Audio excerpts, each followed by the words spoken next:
Hello friends, ओम श्री गणेशाय नमः। जय श्री कृष्णा। आप सभी का स्वागत है आपके अपने यूट्यूब चैनल पर।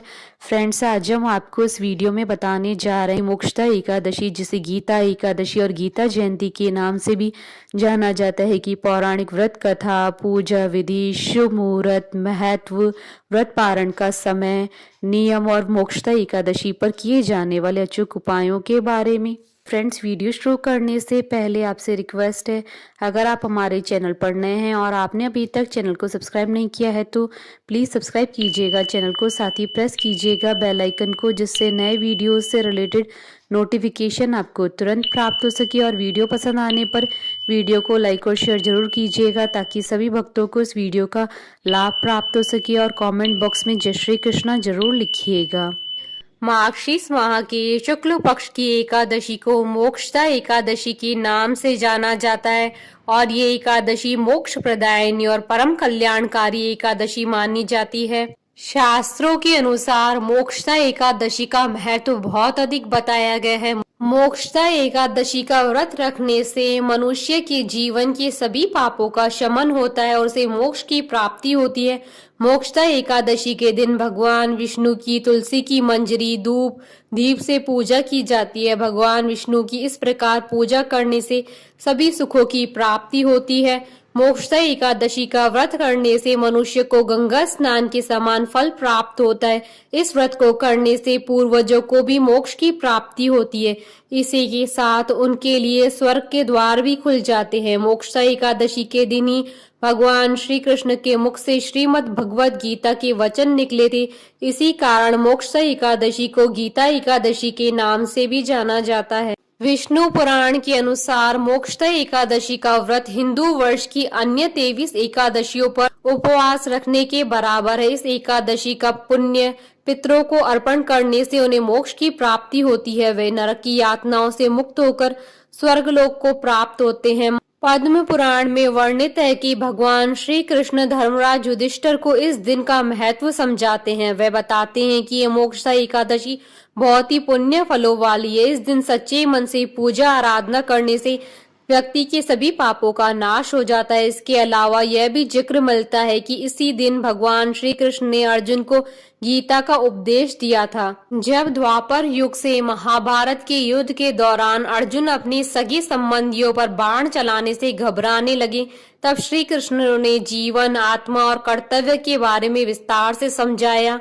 इसलिए इस दिन को गीता जयंती के नाम से भी जानते हैं। फ्रेंड्स, अब आइए जानते हैं मोक्षदा एकादशी के शुभ मुहूर्त के बारे में। हिंदू पंचांग के अनुसार इस बार मोक्षदा एकादशी का व्रत 3 व 4 दिसंबर 2022 को है।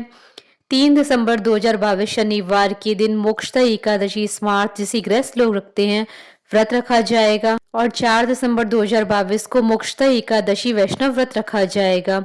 मार्गशीर्ष शुक्ल एकादशी तिथि प्रारंभ होगी 3 दिसंबर 2022 को सुबह 5:39 पर और मार्गशीर्ष शुक्ल एकादशी तिथि का समापन होगा 4 दिसंबर 2022 को सुबह 5:34 पर।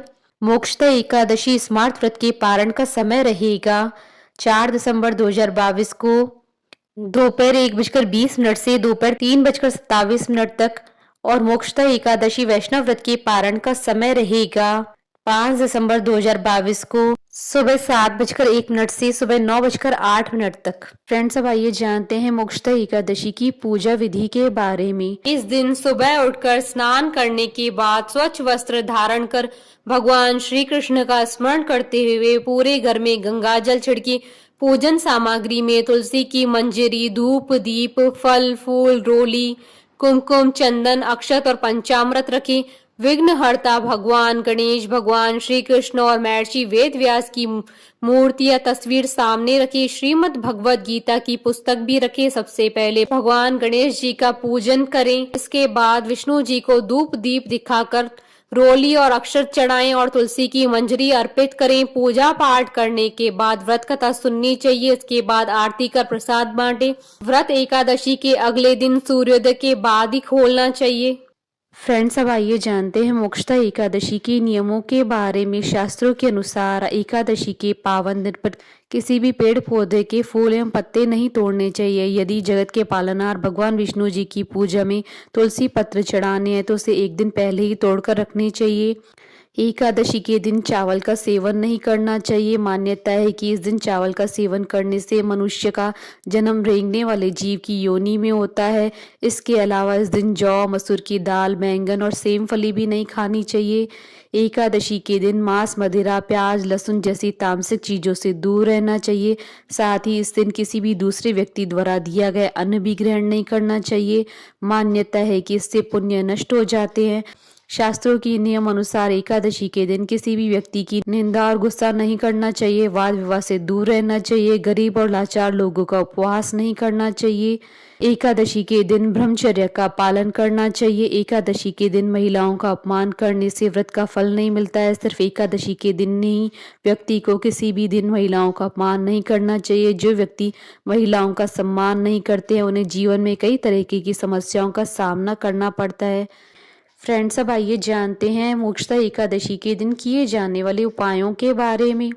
मोक्षदा एकादशी के दिन सूर्योदय से पूर्व जहाँ स्नान के बाद राधा कृष्ण के मंदिर में जाएं, वहाँ गेंदे की माला भगवान को अर्पित करें। यह उपाय आपके जीवन में चली आ रही धन संबंधी परेशानी दूर करेगा। यदि आपके जीवन में सुख समृद्धि नहीं है तो मोक्षदा एकादशी के दिन पीले चंदन या केसर में गुलाब जल मिलाकर मस्तक पर टीका लगाना चाहिए। मोक्षदा एकादशी के दिन देवी लक्ष्मी की कृपा पाने के लिए केले के 2 पौधे घर में लगाएं। इसके बाद इस केले की नियमित पूजा करें और इसका फल दान कर दें। खुद इसका सेवन न करें। यदि आपके घर में धन आते ही खर्च हो जाता है तो मोक्षदा एकादशी के दिन भगवान कृष्ण को पान का पत्ता अर्पित करना चाहिए। इस पान के पत्ते पर पहले रोली से श्री लिख लें और उसके बाद ही भगवान को अर्पित करें। पूजा के बाद इन पत्तों को लाकर अपनी तिजोरी या अलमारी में रख दें। मोक्षदा एकादशी पर भगवान विष्णु जी की पूजा में पीले रंग के फूल का प्रयोग करें। इससे आपकी मन की आस पूर्ण होगी। फ्रेंड्स, अब आइए प्रारंभ करें मोक्षदा एकादशी की पौराणिक व्रत कथा। महाराज युधिष्ठिर ने कहा, हे भगवान, आप तीनों लोकों के स्वामी, सबको सुख देने वाले और जगत के पति हैं। मैं आपको नमस्कार करता हूँ। हे देव, आप सबके हितैषी, अतः मेरे संशय को दूर कर मुझे बताइए कि मार्गशीर्ष एकादशी का क्या नाम है। उस दिन कौन से देवता का पूजन किया जाता है, उसकी क्या विधि है, कृपा करके मुझे बताइए। भक्त वत्सल भगवान श्री कृष्ण कहने लगे कि धर्मराज, तुमने बड़ा ही उत्तम प्रश्न किया है। इसके सुनने से तुम्हारा यश संसार में फैलेगा। मार्गशीर्ष शुक्ल एकादशी अनेक पापों को नष्ट करने वाली है। इसका नाम मोक्षदा एकादशी है। इस दिन दामोदर भगवान की धूप, दीप, नैवेद्य आदि से भक्ति पूर्वक पूजा करनी चाहिए। अब इस विषय में मैं एक पुराणों की कथा कहता हूँ। गोकुल नाम के नगर में वैखानस नामक राजा राज्य करता था। उसके राज्य में चारों वेदों के ज्ञाता ब्राह्मण रहते थे। वह राजा अपनी प्रजा का पुत्रवत पालन करता था। एक बार रात्रि में राजा ने एक स्वप्न देखा कि उसके पिता नरक में है। उसे बड़ा आश्चर्य हुआ। प्रातः वह विद्वान ब्राह्मणों के पास गया और अपना स्वप्न सुनाया। कहा, मैंने अपने पिता को नरक में कष्ट उठाते देखा है। उन्होंने मुझसे कहा है कि हे पुत्र, मैं नरक में पड़ा हूँ, यहाँ से तुम मुझे मुक्त करवाओ। जब से मैंने ये वचन सुने हैं तब से मैं बहुत बेचैन हूँ। चित्त में बड़ी अशांति हो रही है। मुझे इस राज्य, धन, पुत्र, स्त्री, हाथी, घोड़े आदि में कुछ भी सुख प्रतीत नहीं होता है। क्या करूं?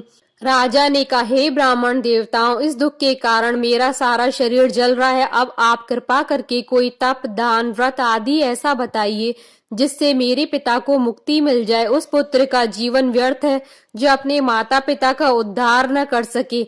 एक उत्तम पुत्र जो अपने माता पिता तथा पूर्वजों का उद्धार करता है वह 1000 मूर्ख पुत्रों से अच्छा है। जैसे एक चंद्रमा सारे जगत में प्रकाश कर देता है परंतु हजारों तारे नहीं कर सकते हैं। ब्राह्मणों ने कहा, हे राजन, यहाँ पास ही भूत, भविष्य, वर्तमान के ज्ञाता पर्वत ऋषि का आश्रम है। आपकी समस्या का हल वे जरूर करेंगे। ऐसा सुनकर राजा मुनि के आश्रम पर गया। उस आश्रम में अनेक शांत चित्त योगी और मुनि तपस्या कर रहे थे। उसी जगह पर्वत मुनि बैठे थे। राजा ने मुनि को साष्टांग दंडवत प्रणाम किया। मुनि ने राजा से सांगोपांग कुशल पूछी। राजा ने कहा कि महाराज, आपकी कृपा से मेरे राज्य में सब कुशल है, लेकिन अकस्मात मेरे चित्त में अत्यंत अशांति होने लगी है। ऐसा सुनकर पर्वत मुनि ने आंखें बंद की और भूत विचारने लगे। फिर बोले, हे राजन, मैंने योग के बल से तुम्हारे पिता के कुकर्मों का जान लिया है। उन्होंने पूर्व जन्म में कामातुर होकर एक पत्नी को रति दी, किंतु सौत के कहने पर दूसरी पत्नी को ऋतुदान मांगने पर भी नहीं दिया। उसी पाप कर्म के कारण तुम्हारे पिता को नरक में जाना पड़ा। तब राजा ने कहा, इसका कोई उपाय बताइए। मुनि बोले, हे राजन, आप मार्गशीर्ष एकादशी का उपवास करें और उस उपवास के पुण्य को अपने पिता को संकल्प कर दे। इसके प्रभाव से आपके पिता की अवश्य नरक से मुक्ति होगी। मुनि की ये वचन सुनकर राजा महल में आया और मुनि के कहने अनुसार कुटुंब सहित मोक्षदा एकादशी का व्रत किया। इसके उपवास का पुण्य उसने अपने पिता को अर्पण कर दिया। इसके प्रभाव से उसके पिता को मुक्ति मिल गई और स्वर्ग में जाते हुए वह पुत्र से कहने लगी, हे पुत्र, तेरा कल्याण हो। यह कहकर वह स्वर्ग चले गए। मार्गशीर्ष मास की शुक्ल पक्ष की मोक्षदा एकादशी का जो व्रत करते हैं उसके समस्त पाप नष्ट हो जाते हैं। इस व्रत से बढ़कर मोक्ष देने वाला और कोई व्रत नहीं है। इस कथा को पढ़ने या सुनने से वाजपेयी यज्ञ का फल मिलता है। यह व्रत मोक्ष देने वाला है तथा चिंतामणि के समान सब कामनाएं पूर्ण करने वाला है। बोलिए भगवान विष्णु जी की जय, सनातन धर्म की जय। हमारे साथ इस वीडियो में अंत तक बने रहने के लिए आपका धन्यवाद। ओम श्री गणेशाय नमः। जय श्री कृष्ण।